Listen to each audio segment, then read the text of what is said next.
everyone, Cornelia from Piping Petals. Welcome to my online tutorial for piping a buttercream protea. In this tutorial, I'll demonstrate the technique and discuss the equipment you'll need to pipe an American buttercream protea on a cupcake.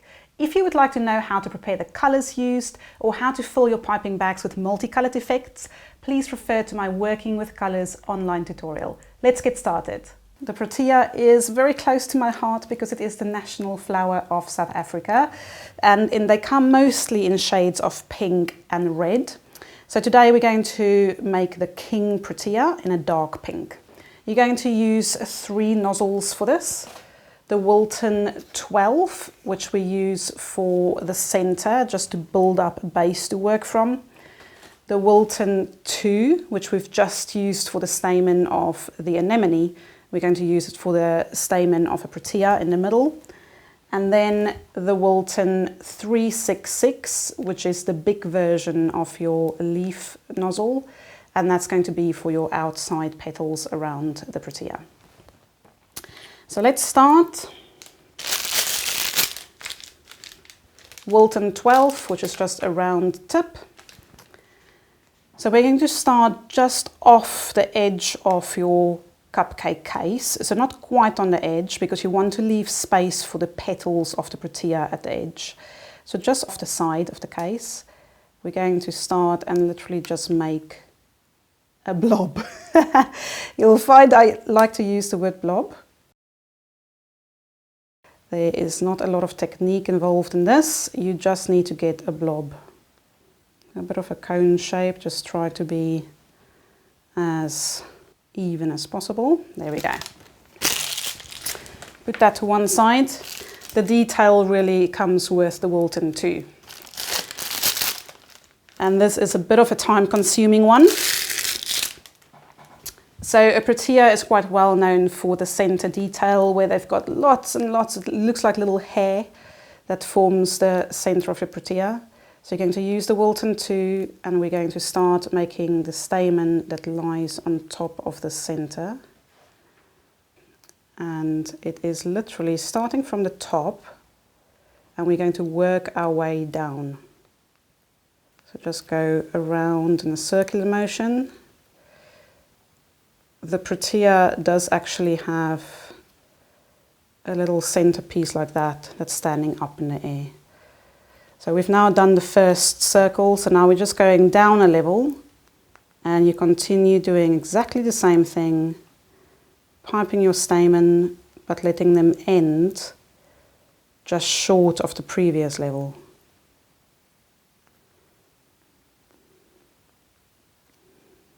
They don't have to be perfect, they don't have to be the same length, they just have to be in general shaping the center of your protea.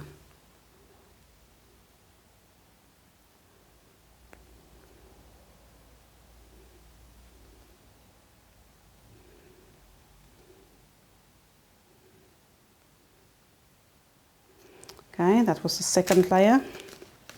Tighten your bag, lower your level again, and we're doing exactly the same thing.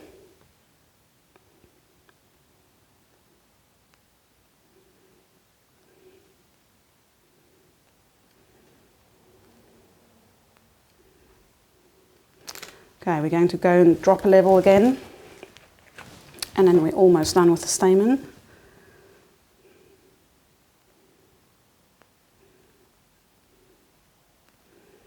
You can pull them now a little bit vertical, so they stand up towards the bottom of the protea.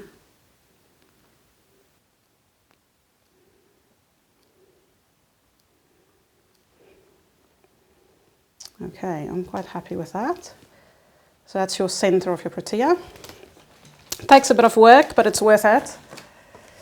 So moving on to your Wilton 366, which is this funny shaped nozzle with the bird's beak. And you'll see I have filled my bag with a slightly darker stripe down one end. And you want to pipe with this color facing outwards because that is the side of the petal you will see. The inside of the petal is quite hidden against the base.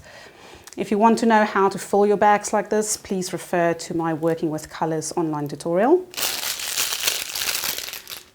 So with the pointy end facing you, you're going to put your nozzle straight onto the space we've now left on the cake, right against the center, and we're going to pull up in a smooth motion. Make sure you squeeze quite a lot so you create a strong petal. If you pull up in too quick a motion, you're going to have a very thin, flimsy petal is going to fall over. So let's start. Squeeze and pull. I'm pulling slightly inwards, so it's laying against the center.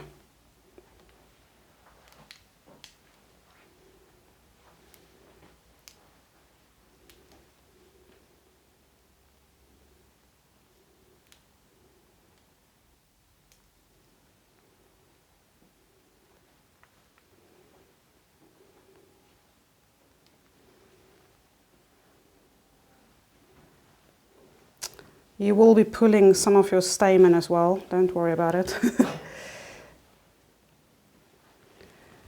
Okay, that's your first layer of petals. Just give your nozzle a wipe. Tighten it again. Remember, if you've got multiple colors, for the color to face outwards towards you. And you can see it's just creating a tiny little darker edge on the petals, which just gives you that extra dimension for Protea. Right, so last layer of petals overlapping two previous petals, so place your nozzle in the middle of two previous petals.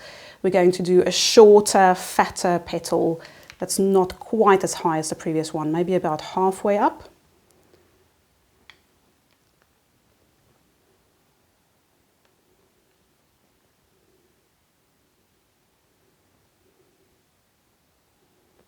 Give it a nice squeeze at the bottom, that you've got a nice broad petal filling the gaps between the layer before you.